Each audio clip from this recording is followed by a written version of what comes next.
This is the Nokia X10, and today we would like to demonstrate how you can download and install the Opera browser on it.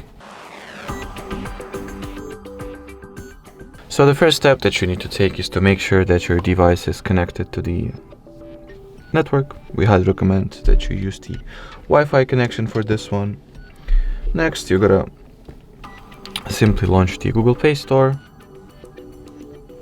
After that, at the search bar, type in Opera. Once the needed app is found, click on this green install button and wait for the Opera to get downloaded and installed respectively.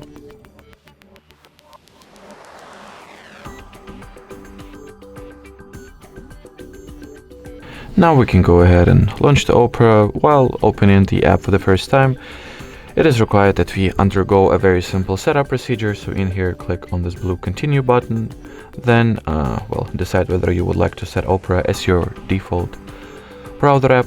I'll skip this step. And finally, there is this page that allows you to customize the permissions and access that you're going to grant to Opera, or you can always allow everything that it asks for and start using the browser. Alrighty, so that would be it for this video, guys. Thank you so much for watching, and bye bye.